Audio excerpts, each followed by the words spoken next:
मौजूदा समय के अंदर देश का लोकतंत्र किस तरह से काम कर रहा है। मौजूदा समय के अंदर देश के लोकतंत्र में क्या विपक्ष के नेताओं को निस्ते नाबूद करने की एक मुहिम चल रही है। क्या विपक्ष के उन तमाम बड़े नेताओं को जो खास करके अल्पसंख्यक समुदाय की एक मजबूत आवाज माने जाते रहे, क्या उनको हाशिए पर धकेलने की कोशिश हो रही है।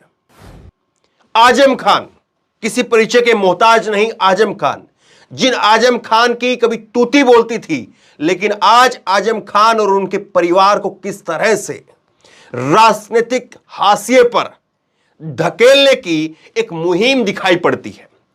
आजम खान की पहले ही सदस्यता जा चुकी है और अब आजम खान के बेटे की सदस्यता जाने की बारी आ गई है। 15 साल पुराना एक मुकदमा है। ध्यान से सुनिए, एक एक शब्द को आखिरी तक देखिए, आपको पता चलेगा और आप महसूस करेंगे मौजूदा समय के अंदर देश का लोकतंत्र, देश में संस्थाएं, तमाम सरकारी संस्थाएं, तमाम न्यायपालिका किस तरह से काम कर रही है, आपको महसूस होगा।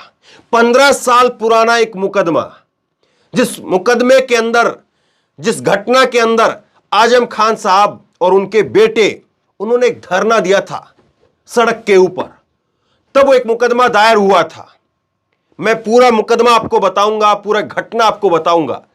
और उस घटना को लेकर के अब हालत यह हो गई है कि 2-2 साल की सजा के बाद में अब विधायक के ऊपर तलवार लटक गई है। और मान करके चलिए, अब आजम खान के बेटे की दूसरी बार, पहली बार नहीं, पहली बार भी गई थी, अब दूसरी बार उनकी विधायिका की जो सदस्यता है वो चली जाएगी। विधायक नहीं रहेंगे आजम खान के बेटे। आजम खान पहले ही जो है उनकी सदस्यता चली गई है। मैं आपको खबर दिखाता हूं, हिंदुस्तान ने लिखा है आजम खान के बाद अब बेटे अब्दुल्ला की भी जाएगी विधानसभा की सदस्यता, सवार की सीट पर उपचुनाव तय है। तो उपचुनाव तय हो गया है, 2-2 साल की सजा हो गई है। जी सलाम ने लिखा है मुरादाबाद की एमपी एमएलए स्पेशल कोर्ट ने छजलेट मामले में आजम खान और अब्दुल्ला आजम को 2 साल की सजा सुनाई है। तो 2-2 साल की सजा हुई है। यह देखिए, आप आज तक ने लिखा है कि आजम के बेटे अब्दुल्ला की भी जाएगी विधायकी, परिवार के आगे की सियासत पर सवाल खड़े हो गए। तो आजम खान इतने बड़े कद और आजम खान इतने बड़े नेता, और कैसे आजम खान का पूरा परिवार और आजम खान की पूरी सियासत कैसे एक कोने के अंदर जो है वो धकेल दी गई है, एक कोने के अंदर जो है वो कैसे समेट कर उसको खत्म करने की कोशिश हो रही है। इस बात को जरा आप देखिए, पूरा कहानी आप समझेंगे तो फिर आप कहेंगे कि ऐसे अगर केस होने लगे और ऐसे केस में अगर इस तरह से सजा होने लगी तो देश की तमाम अलग अलग जगह पर जो विधानसभाएं हैं वो खत्म हो जाएंगी, खाली हो जाएंगी, और देश की संसद खाली हो जाएगी।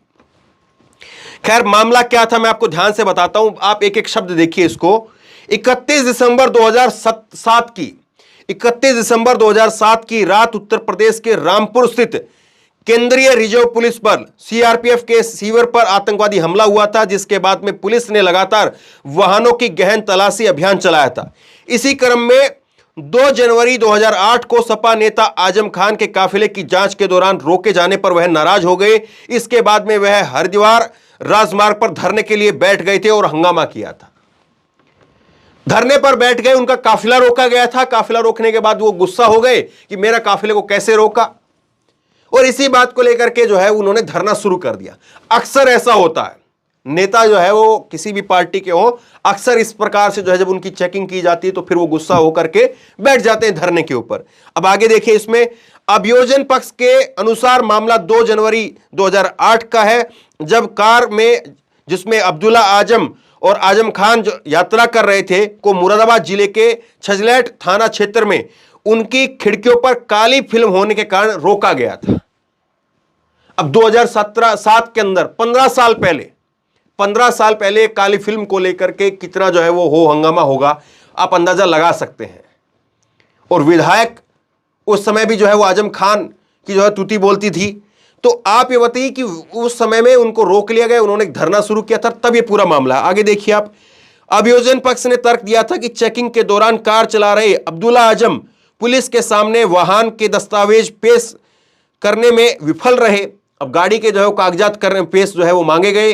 अब वो हो सकता है कि कई बार जो है वो हनक के अंदर नेता कागज दिखाते नहीं है कि चलिए नहीं दिखाना, गाड़ी कागज नहीं है। वो बोलते गाड़ी कागज दिखाओ, बोले नहीं है कागज, क्योंकि अब्दुल्ला आजम खुद गाड़ी चला रहे थे, आजम खान के बेटे।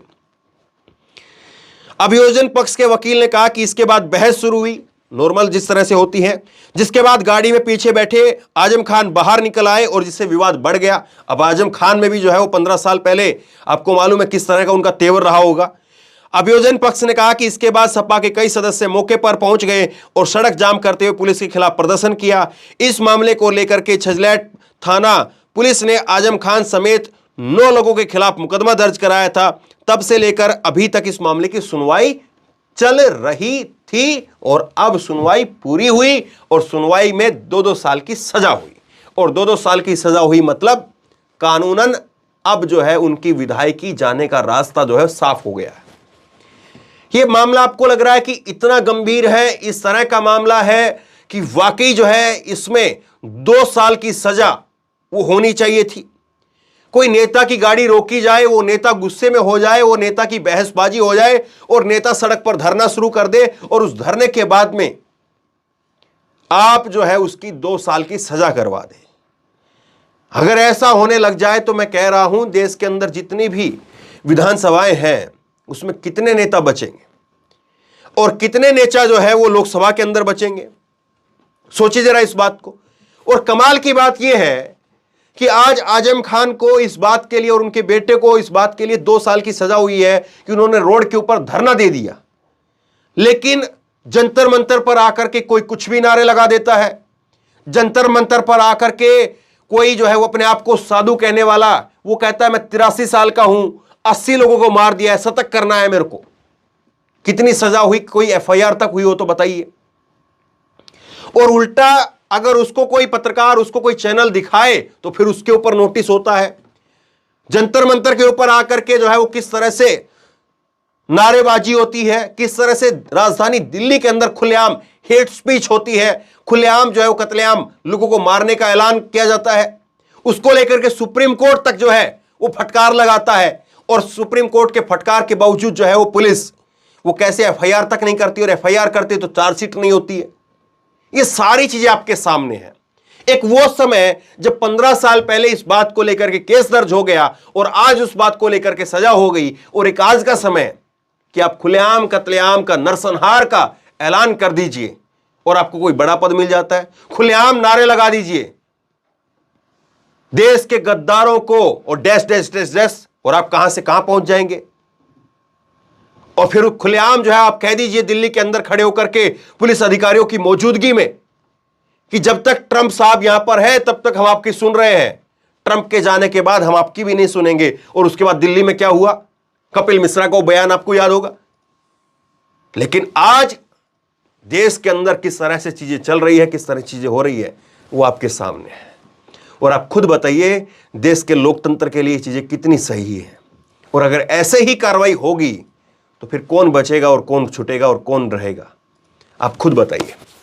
आप क्या सोचते समझते हैं नीचे कमेंट बॉक्स में लिख करके मुझे जरूर बताइए। इस वीडियो को शेयर कीजिए ताकि लोग समझ सकें, आसान भाषा में समझ सके कि कैसे चीजें चल रही हैं और कैसे वो चीजें आप तक नहीं पहुंच रही हैं और उन चीजों के पीछे किसकी क्या मंशा है। आप जो भी सोचते समझते हैं नीचे कमेंट बॉक्स में लिख करके मुझे जरूर बताइए। इस वीडियो को खूब शेयर कीजिए और इसी तरह की तमाम खबरों के लिए ऑनलाइन न्यूज़ इंडेक्स सब्सक्राइब कीजिए। साथ में जो बेल आइकन है घंटी उसको जरूर दबाइए ताकि जैसे कोई खबर अपलोड करें उसकी नोटिफिकेशन सीधे सबसे पहले आपको मिल सके। धन्यवाद। इस खबर को अभी लाइक करें, शेयर करें, अभी चैनल को सब्सक्राइब करें और घंटी जरूर दबाएं।